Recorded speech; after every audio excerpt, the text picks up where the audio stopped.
اعوذ باللہ من الشیطان الرجیم بسم اللہ الرحمن الرحیم لیس علیک ہداہم، اے نبی آپ کے ذمے نہیں ہے کہ ان کو ہدایت دے دیں۔ آپ کی یہ دیکھیے علیکا ذمہ داری ہو جاتی ہے، فرض۔ لام لکا یہ ہو جاتا ہے کسی کے حق میں۔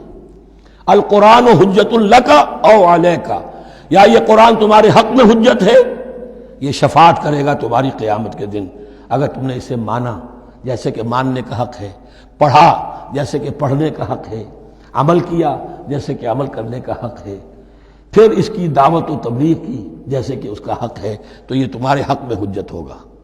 اور اگر تم نے اس کے حقوق ادا نہ کیے، یہ تمہارے خلاف مدعی بن کر کھڑا ہو جائے گا۔ القرآن حجت لک او علیک، یہ تم پر آئے گا وبال۔ اے اللہ یہ بدبخت مجھے مانتا تھا کہ میں تیرا کلام ہوں، پڑھتا نہیں تھا، مجھے پڑھتا تھا تو جیسے کسی طوطا مینا کو، جو مولانا ماہر قاضی کی نظم ہے، کچھ بول سکھائے جاتے ہیں، رٹائے جاتے ہیں، اس طرح پڑھایا جاتا ہوں اور اس طرح سکھایا جاتا ہوں، وہ اس طریقے سے پڑھ رہے ہیں، کچھ پتہ نہیں۔ 1-2 روپے کا اخبار لائیں گے تو سمجھ کر پڑھیں گے، اللہ کی کتاب کو سمجھ کے پڑھنے کی ضرورت نہیں۔ پڑھا تو عمل نہیں کیا بدبخت نے۔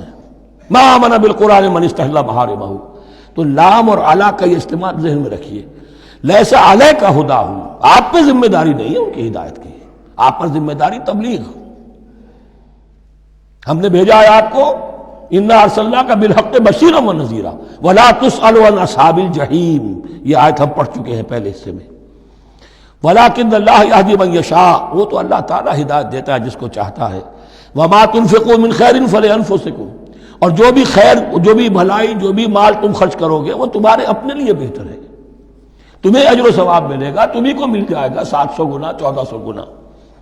وما تنفقون الا ابتغاء وجه اللہ، یہاں یہ فعل مضارع آیا ہے نفی نہیں کے مفہوم میں۔ لا تنفقون، ما تنفقون یعنی تم نہیں خرچ کرو گے مگر اللہ کی رضا کے لیے، تب اجر ملے گا۔ اگر ریاکارانہ خرچ کیا تھا تو کوئی اجر کا کیا سوال، وہ تو شرک بن جائے گا۔ وما تنفقون الا ابتغاء وجه اللہ وما تنفقوا من خیر یوفى الیکم وانتم لا تظلمون، اور جو بھی خیر تم خرچ کرو گے، خیر میں سے جو بھی دولت خرچ کرو گے، یوفى الیکم، پورا تمہیں لوٹا دیا جائے گا، وانتم لا تظلمون، اور تم پر کوئی ظلم نہیں ہوگا، تمہاری کوئی حق تلفی نہیں ہوگی۔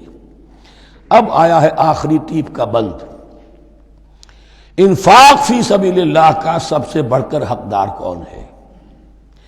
للفقراء الذین احصروا فی سبیل اللہ، وہ ضرورت مند کہ جو گھر کر رہ گئے اللہ کی راہ میں، جیسے اصحاب صفہ تھے، بیٹھے ہوئے ہیں، کوئی کام نہیں کر رہے، حضور سے علم سیکھ رہے ہیں، اور جہاں جہاں سے دعوت آ رہی ہے کہ حضور بھیجیے ہمارے ہاں کوئی مبلغین، وہاں سے ان کو بھیجا جا رہا ہے۔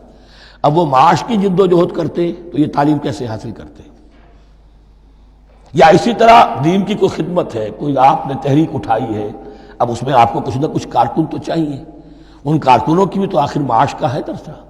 اگر وہ سارا 8 گھنٹے دفتروں میں کھائیں اور وہاں ڈانٹیں بھی سنیں افسروں کی، اور پھر 2 گھنٹے جانا 2 گھنٹے آنا، اب وہ کون سا وقت نکالیں گے دین کے کام کا؟ کیا کریں گے؟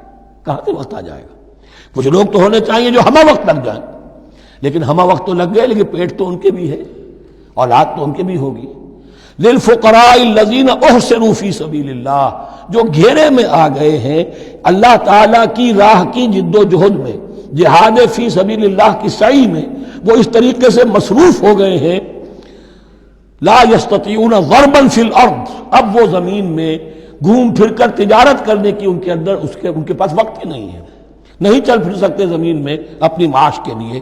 یحسبهم الجاہل اغنیاء من التعفف، اب یہ اس طرح کے فقیر تو ہیں نہیں جو لپٹ کر مانگتے ہوں، انہیں عام طور پر جو ناواقف شخص ہے وہ سمجھتا غنی ہے، اس سے کوئی ضرورت ہی نہیں، اس نے کبھی مانگا ہی نہیں۔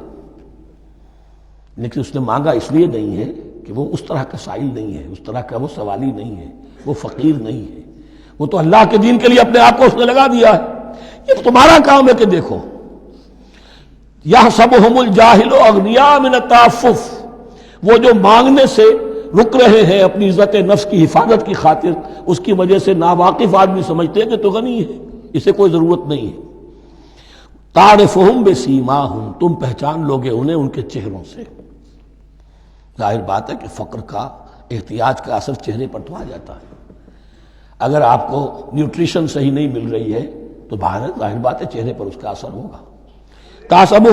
تعرفہم بسیماہم لا یسألون الناس الحافا، وہ لپٹ کر لوگوں سے سوال نہیں کرتے، مانگتے نہیں ہیں، وہ ان سائلوں کی طرح نہیں ہے جو اصل میں اپنی محنت وصول کرتے ہیں، کھڑے ہو کر آپ کے سر ہو کر آپ سے کچھ نہ کچھ نکلوا لیتے ہیں زبردستی، اس طریقے سے تو وہ نہیں مانگیں گے۔ یہ بات اہم مسئلہ ہے۔ اقامت دین کی جد و جہد میں جو لوگ ہمہ وقت لگ جائیں، آخر ان کے لیے کیا ذریعہ ہو۔ میں یہاں تفصیل میں نہیں جا سکتا، وقت بھی اس چنگ کا ختم ہو رہا ہے، لیکن یہ سمجھ لیجئے کہ یہ دو رکوع جو ہیں، انفاق کا پورا مضمون، اس کا کلائمیکس جو ہے وہ یہ آیت ہے، للفقراء الذین احصروا فی سبیل اللہ لا یستطیعون ضربا فی الارض یحسبهم الجاہل اغنیاء من التعفف تعرفهم بسیماہم لا یسألون الناس الحافا وما تنفقوا من خیر فإن اللہ بہ علیم۔ اور جو بھی تم دولت مال خرچ کرو گے تو اللہ تعالیٰ اس کے علم میں ہوگا، یہ نہ سمجھنا کہ اللہ کے علم میں نہیں ہے۔ خاموشی کے ساتھ، اخفاء کے ساتھ ایسے لوگوں کے ساتھ تعاون کرو گے تو اللہ تعالیٰ جو ہے تمہیں اس کا پورا بھرپور بدلہ دے گا۔